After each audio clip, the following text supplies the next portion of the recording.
This is not an attack by Putin on Ukraine in the way that we are told every day.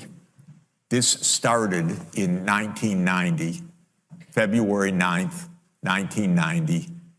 James Baker III, our Secretary of State, said to Mikhail Gorbachev, NATO will not move 1 inch eastward if you agree to German unification, basically ending World War II. And Gorbachev said, that's very important. Yes, NATO doesn't move, and we agreed to German unification. The US then cheated on this, already starting in 1994, when Clinton signed off on basically a plan to expand NATO all the way to Ukraine. This is when the so-called neocons took power, and Clinton was the first agent of this. And the expansion of NATO started in 1999 with Poland, Hungary, and Czech Republic. At that point, Russia didn't much care. There was no border other than with the Königsberg, but other than that, there was no direct threat.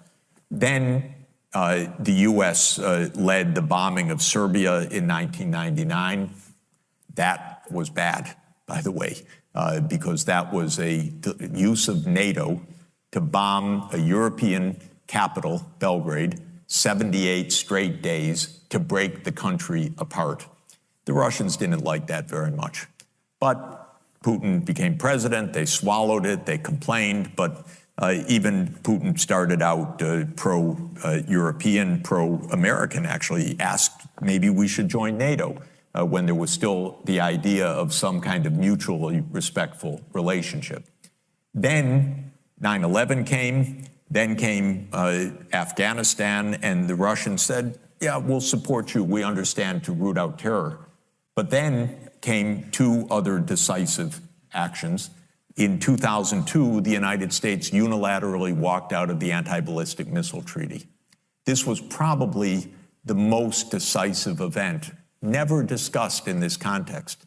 But what it did was trigger the US putting in missile systems in Eastern Europe that Russia views as a dire, direct threat. In 2004-05, we engaged in a soft regime change operation in Ukraine. But in 2009, Yanukovych won the election and he became president, and in 2010 on the basis of neutrality for Ukraine.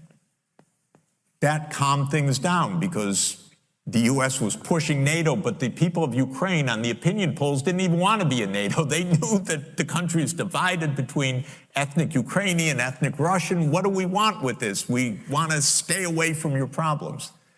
So in February 22nd, 2014, the United States participated actively in the overthrow of Yanukovych.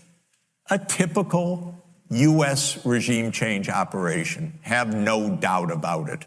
And the Russians did us a favor. They intercepted a really ugly call between Victoria Nuland, my colleague at Columbia University now, between her and the US ambassador to Ukraine, Jeffrey Piat, who's a senior State Department official till today.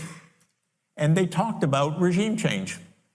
They said, who's going to be the next government? All of this is to say, the US then said, okay, now NATO's really going to enlarge. And Putin kept saying, stop. You promised no NATO enlargement. It's been, by the way, I forgot to mention, in 2004, Estonia, Latvia, Lithuania, Bulgaria, Romania, Slovakia, Slovenia, 7 more countries in the not 1 inch eastward. And then, okay, it's a long story, but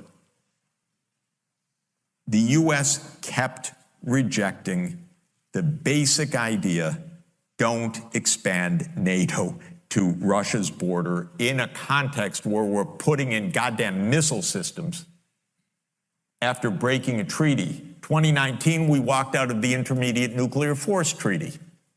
On December 15, 2021, Putin put on the table a draft Russia-US security agreement. You can find it online. The basis of it is no NATO enlargement. I called the White House that next week after that, begging them, take the negotiations. Putin's offered something, avoid this war. Oh, Jeff, there's not going to be a war. Announce that NATO's not going to enlarge. Oh, don't worry, NATO's not going to enlarge. I said, oh, you're going to have a war over something that's not going to happen? Why don't you announce them? And he said, no, our policy is an open door. This is Jake Sullivan. Our policy is an open door policy. Open door for NATO enlargement. That is under the category of bullshit, by the way. You don't have your right to put your military bases anywhere you want and expect peace in this world. They turned down the negotiations. Then the special military operation started. And 5 days later, Zelensky says, okay, neutrality. And then the United States and Britain said, no way. You guys fight on. We got your back. We don't have your front. You're all going to die. But we got your back as we kept pushing them into the front lines. That's 600,000 deaths now of Ukrainians since Boris Johnson flew to Kyiv to tell them to be brave.